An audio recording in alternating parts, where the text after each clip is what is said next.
Just exported all the parts that we changed. So we had copied Part Studio over.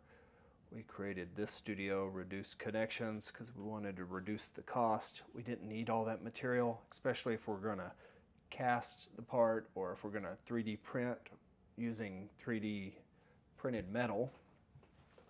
So we're going to go through a service that does 3D printed metal because I don't have $100,000 for a machine that can do that.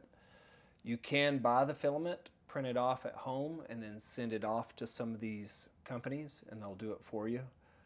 But there's a formula that goes along with it to make sure the part doesn't shrink down.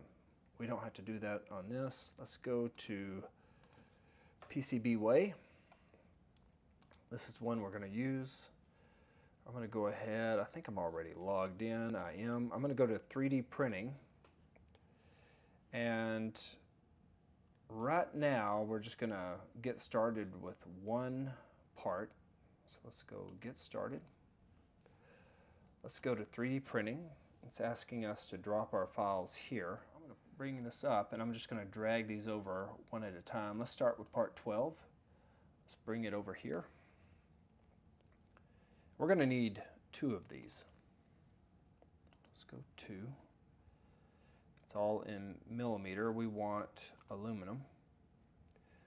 You notice just for 2 parts, it's going to be $89. So we're going to go through and just see what the total would be for each one of these parts. So we've got all of that. And this is going to be, you can just put other if you don't know.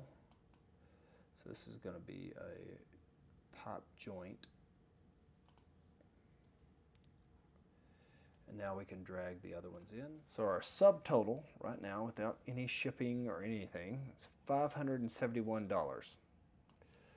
So that's why we're casting these in metal, to strengthen them. Or you could strengthen it with carbon fiber or fiberglass. It'd be way cheaper. If I were to do this,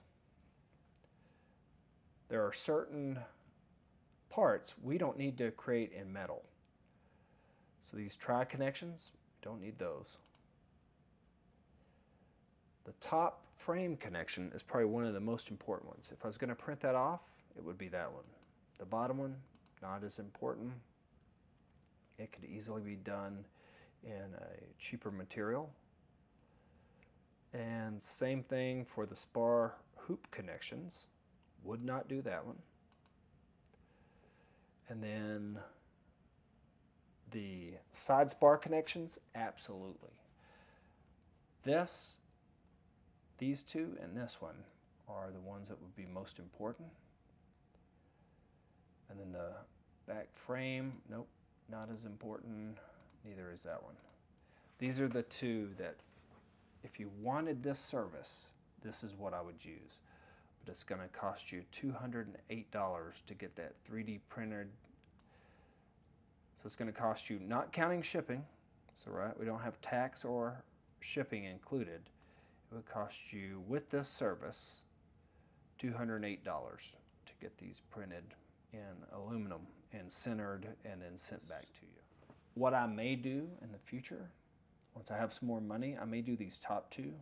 I may just do one of them, just to see how well it fits, if there are any mistakes.